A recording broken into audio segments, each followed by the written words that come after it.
Here's Aaron Rodgers talking about the possibility of moving on for one very specific reason as it relates to the quality of the players to whom he is throwing the football. Have a listen to Rodgers from his midweek press conference. There's going to be a lot of benefits to be reaped from those guys. So I'm sure long after I'm gone, those guys going to have an opportunity to be here and play in the second contracts. But it's about development, really, for them. It's about their mental approach, especially, like I said yesterday, year 1 to 2 can be a big jump, 2 to 3 can be an even bigger jump.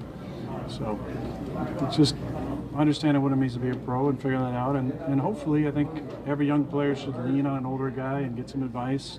I think as older guys, we love to share the mistakes that we made with the young guys so they don't repeat those things. And things that worked for us as a young player, things that didn't work, things we'd like to see them do, I think is really important, passed on that knowledge. But look, my decision when it comes down to it will be obviously the physical part, the mental part, seeing where the team is at. You look at the defense, a lot of guys are signed for multiple years now.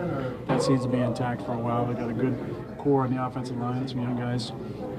Obviously 2 great backs who are still under contract.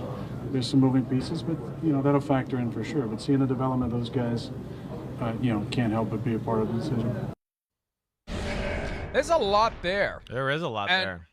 And in a weird sort of way, he's putting it on them. He's putting it on Romeo Doubs and Christian Watson. You guys got to get your act together. You got to start coming to me and asking me for help. That's implicit in what he said. Yeah. These kids aren't coming to me and asking me what they can do. What are you doing to get yourself to your maximum level of achievement as quickly as possible? And if you don't do enough, I'm not going to be here. Yeah. So if you want me here, you better get your act together and you better get yourself to the point where I'm confident that you're developing. It's a you thing, not a team thing. It's a you thing. And if I'm gone, you're going to be one of the reasons why I'm not here. Well, that pressure's not going to go away. I mean, that's why he is who he is. And, he mother F's the center and snapped the effing ball and all that. I mean, drives a hard bargain there.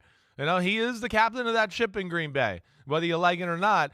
But the other thing I think that's positive about it is, to me, the start of the conversation there, and it speaks differently than it reads a little bit, is just that it sounds like he's seeing hope. He's going, hey, the years to come, these guys got talent and all that. I think maybe he's coming around a little bit, especially after last week with Doubs going, the damn guy can beat anybody man to man. I mean, he can do it. And Watson has that type of talent too. I think he's just a little bit more raw. So I don't know. I mean, yeah, he's putting it on them to continue to develop because I think he's putting the hot poker on them. But at the same time, I took it a little bit as like, I think he looks at it and goes, wait, these guys got a little talent here, and maybe, they're giving me something bright in the future to look at a little bit. I took it that way too. Am I crazy to take it that way? No. Yeah. Or it could have been he put the pillow on the ground before he hit him over the head. Yeah. I mean, really, Yeah. he praised them, but then basically it was, hey, you kids, You better keep it going. You better keep your head low and do what needs to be done and focus on what it takes to develop. And the big takeaway from me is, why aren't they coming to me and asking me for help? And maybe they're afraid of you. Maybe they don't want to tiptoe down the hallway to have an audience with the great and powerful Wizard of Oz. That may be part of it. They're intimidated by this guy. I would be if I was 21, 22 years old, and I got this gray-beard 38-year-old quarterback that's yelling during the game, snap the effing ball, and has this very mysterious ayahuasca-fueled demeanor. And you never know when you're going to get some sort of a snarky comment from him that he probably thinks is no big deal, but to the recipient, it is a big deal when you're kind of dressed down with an offhand remark. And we know he's capable of that kind of a quick cutting, sarcastic observation. So they're probably afraid to say anything to him.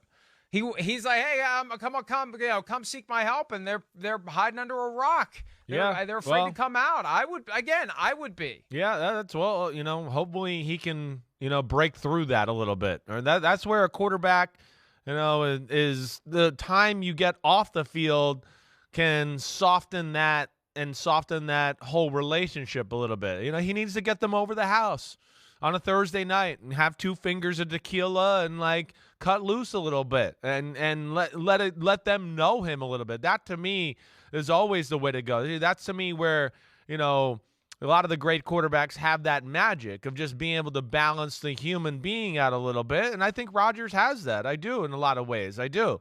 Whether he has the patience for a really young guys like that, that's a different conversation, I think, what you're speaking to a little bit. But, if he wants to play another 2 or 3 years and really maximize these guys, and the way Dobbs is coming on and the way Watson looks, like they can be dangerous. If they can get them going here in the next 5, 6, 7 weeks, they could be like, Green Bay's defense, and now these two guys with 3 rockets up their ass running down the field. Watch out. This is a different football team.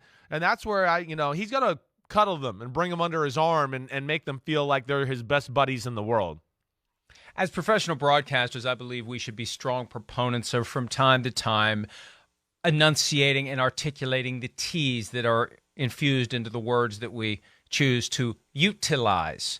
However, if you're going to go soften twice in 10 seconds, that's a commitment to articulating and enunciating T's that I have never seen before. So somewhere there is a society, an organization, a group that pays close attention. Right. Where is that group? To which this guy broadcasters English. enunciate their T's. You have won their award for 2022 You're funny. with soften twice. Hi, it's Mike Florio. Thanks for watching PFT on YouTube. Hit subscribe for the latest news and analysis from Pro Football Talk.